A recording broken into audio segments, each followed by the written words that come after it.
via Google Hangout as we come to you from Tampa. I'm here with the Gamecocks for the Outback Bowl, and from New Orleans, where Will Pelagic has been covering Clemson all week. We thought we'd give you one last breakdown from our standpoints about the two games. And let's begin with you, Will, because you've actually had some media activity over the weekend. We've been in the dark about the Gamecocks since Friday because basically it's been a media blackout Saturday and Sunday, and we won't see the Gamecocks again until they get on the field on Monday. We'll talk about that in a moment. But you were with the coaches one final time today. I guess I could sum it up, Corn, from this perspective. It was a very long silence before Nick Saban finally got a question, and he even joked and said that the media lacked intensity from his press conferences earlier today because of the fact that, like you said, we have seen a lot of both the Tide and Tigers over the last couple of days. We had our full media session yesterday. I got a chance to talk to a lot of the different Clemson Tiger players as well as Alabama Crimson Tide players, and also both head coaches yesterday as well as today. Basically, from the standpoint of Clemson, everything is the picture of perfect health. No additional injuries other than the Judah Davis injury. Dabo Swinney says they're about as healthy as they could ask for going into a game of this magnitude. Alabama, not necessarily that. They have three linebackers that will not play, including two inside linebackers, Sean Dion Hamilton, one of their major signal callers, as well as another couple of inside linebackers, and also Hootie Jones, an outside linebacker. They will get Christian Miller back. I got a chance to talk to Christian yesterday.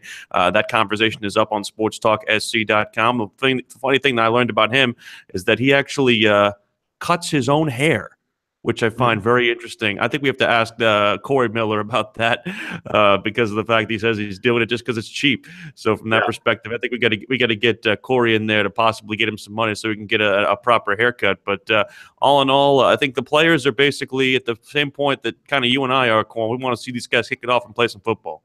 Absolutely. Could you read anything from Saban and Swinney being together one final time on the same podium? A lot of respect between those two, and it's funny because Dabo Swinney was kind of asked how he's received when he goes back home to Alabama. He goes, he makes a home in Birmingham in the offseason where his family is and all that, and despite the fact that he has a nice new palatial estate there in South Carolina, he does go home for Christmas, and he was walking around and shopping in the grocery store and saying that people were coming up to him and saying nice things, and despite the fact that they're playing each other, they wish them well.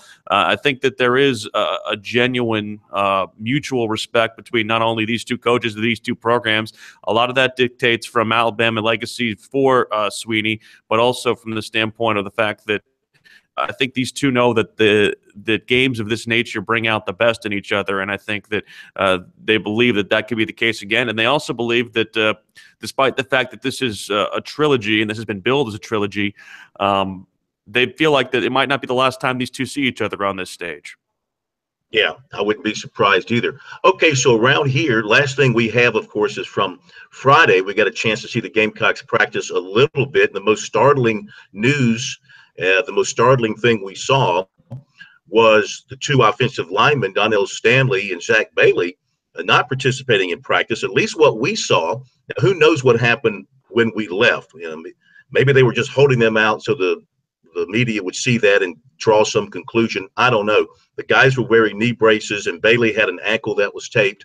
That has to be a big concern for South Carolina going into the game on Monday, if indeed those two guys are not 100%, because against that very good Michigan defensive front, the Gamecocks need all healthy hands on deck, their best offensive linemen available. I'm going to be very interested to see how this Gamecock offense plays with Brian McClendon running things. What the pace is going to be like. They showed us in the times that we were allowed to see practice, they showed us this little option play. It was against air. It wasn't against any defense, but it was a true option where the quarterbacks would come down the line and pitch it like they were running something Wofford would run or the Citadel would run. So I'm interested to see if that was just to show us something or if they're really incorporating something like that into the offense. I'm also going to be very interested to see how the Gamecock receivers handle press coverage from Michigan, which they're going to get from the very outset, right up on the line of scrimmage and in their face. Can Brian Edwards and Shi Smith and or Trey Smith and can they get separation Can they get Hayden Hurst open down the seam of the field and have him make some big plays? Can the Gamecocks bust some big plays against that kind of coverage and protect long enough in the pocket so he can be comfortable, have a chance to go through his reads and find an open receiver? I'm going to be very interested to see how that plays out for the Gamecocks. What do you see in your game, the keys, anything different? This is round 3. We kind of know what to expect. Anything different we should look for from either team going into this third edition? Well, I will say one thing in a stark contrast to the way that you guys are able to see the Gamecocks.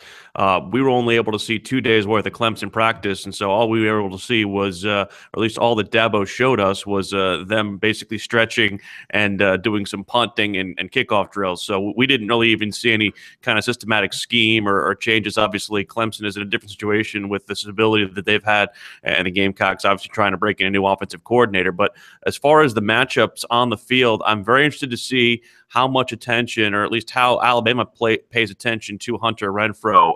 You got the sense from talking to Clemson's defenders that they basically have a wanted poster of Hunter Renfrow basically padded up inside their team room because they do not want that guy to beat them. And I think that they would be willing to even let Deion Kane beat them deep, or even let one of the other ancillary receivers be the main target, whether it's T. Higgins, whether it's Amari Rogers, Ray McLeod, somebody of that nature. They will basically do everything they can to try and keep Hunter Renfrow in check at all costs. And I'm also very interested to see how Clemson handles Alabama's running attack. I think that there's a sense from people that Alabama will be able to run the football against Clemson, but if Clemson can clamp down that run, what does Alabama do in order to keep from being one-dimensional? Because I don't think that Jalen Hurts has the ability to pass their way into a victory. I think they will have to run the football well in order to beat Clemson. I see Clemson's attack being very similar to what we saw in the Miami game. Balance. I think there'll be a lot of the quick throws we saw from Kelly Bryant. I don't think he'll go 15 for 15 to start like he did against the Hurricanes, but I think there'll be a concerted effort to basically do the same thing they did last time we saw them on a football field about a month ago in Charlotte. All right, so let's get to the point here where we give our final take on how these games are going to play out. Here in Tampa at 12 o'clock, the Gamecocks are an 8-point underdog, 7.5-point underdog. I think Vegas is being very generous toward the Gamecocks. I would jump all over that because I think this is going to be a low-scoring game. I really feel South Carolina's defense will hold up well against Michigan's offense. The key will be the reverse. How well will USC's offense hold up against Michigan's defense, and can they produce some points? I feel like they can. I feel like they will. I think they have an advantage at quarterback with a guy who's been through it now for a year and a half versus a guy who's had 5 career appearances for Michigan. He's a big quarterback with a big arm, but he's not experienced at all. So all that being said, I'm going with South Carolina, low-scoring game, 21-17. At your place, that was exactly the same score that I had in mind, honestly. Well, you so can't I can't use it now, okay? No, you can't use I it. can't use that. You'll be copying me, and I have a trademark on that. Understand. Now, as far as your game is concerned, again, I think Clemson wins. I just think they're the better team right now. I think that Kelly Bryant, with his ability to run and throw, and completed a high percentage in Clemson's receivers and their lack of fear, they respect Alabama. But unlike many other teams that play Alabama, there's no fear from Clemson's standpoint. I mean, they're the big dog on the block going into this game. And I think maybe the psychology is reversed with Alabama, perhaps not fearing Clemson, but maybe just a little bit more, I don't want to say in awe, but the respect level may be even greater from Alabama's side towards Clemson. Nobody would admit that, but I mean, Clemson is the reigning champion. So I like Clemson's mental approach to this thing. Their business-like approach is always good. Clemson's defense is healthy. It's outstanding. I believe it can hold up against the Alabama running threat, and they'll make Hurts into a passer like Auburn did in the Iron Bowl. You make him into a passer. You keep him collected there in the middle of the field. You don't let him bust loose for those runs. Clemson is very good at doing that. So, yeah, I like the Tigers winning this thing. They've had a couple of high-scoring games in their previous two meetings. I think maybe the defenses prevail a little bit more here. I'm going Clemson 28-24. All right. So I will pick the Gamecock game first. I think that, like you said, it's going to be a low-scoring contest. I think that it'll be hard for both of these teams to try and put points on the board. I think it'll be kind of a defensive struggle. I'm going South Carolina 20, Michigan 10. How about that? Is that That's close enough. does that differ enough for you since you stole my 21-17 Thunder? Certainly. That's fine. And as far as the game here in New Orleans on Monday night, you know, Alabama has kind of walked around not with a quiet confidence, but almost kind of an air of like they're holding something back, or they haven't shown something, or they feel like they have something up their sleeve for Clemson. I think they've kind of always felt like that. But I think that there's a real sense of wanting that revenge. I think that could force them to play some undisciplined play. And I also think that Clemson has more ways to beat Alabama than Alabama has ways to beat Clemson. I think that toe-to-toe, if they both play their best game, I think Clemson will win. I think Clemson is playing better going into this game, although it's very, very hard to draw momentum with the fact that you've had almost a month before, or a month since these guys have played, and it's been even longer for Alabama because they didn't play since the Auburn game 1 week before that. So from that standpoint, it's a little bit different. But in my mind, I just see this being a game that looks like the previous two. There will be some points, I think. I think Clemson wins 31-21, and they will play the Georgia Bulldogs in Atlanta. I will even go that far to say that. I think Georgia beats Oklahoma, and I think that everybody in Atlanta will get that dream matchup that they wanted, at least for Atlanta, with both those schools having a lot of proximity, and it will be the most expensive ticket in the history of college football. Yeah, I concur. Clemson, Georgia for the national championship in Atlanta will be something to see for sure. Okay, just to let people know what's coming up here at sportstalksc.com, this will do it for today. I mean, here we've got a parade later this afternoon in downtown Tampa, going into Ybor City with the bands from the schools and other high school bands and things of that nature, the Battle of the Bands, as you're calling it. So nothing else here from a media standpoint. I think you're done from a media standpoint. So tomorrow morning. There will be a parade here today, but nothing more additional from the media standpoint.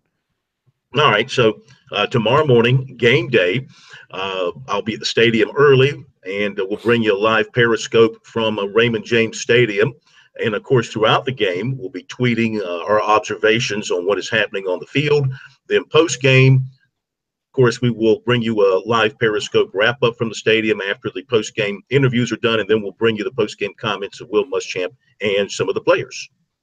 One thing additional that I will have on the site tomorrow morning is I had a chance to sit down with both Joe Tessitore and Todd Blackledge. My conversations with both of them will appear at sportstalksc.com, and we'll air a portion of that too on Monday night's edition of Sports Talk in advance of the game, because we will basically have a dueling set. We will have a lot of Gamecock reaction, obviously, after that game is concluded. But obviously, we will have the preview for Clemson and Alabama live from the Superdome on Monday evening.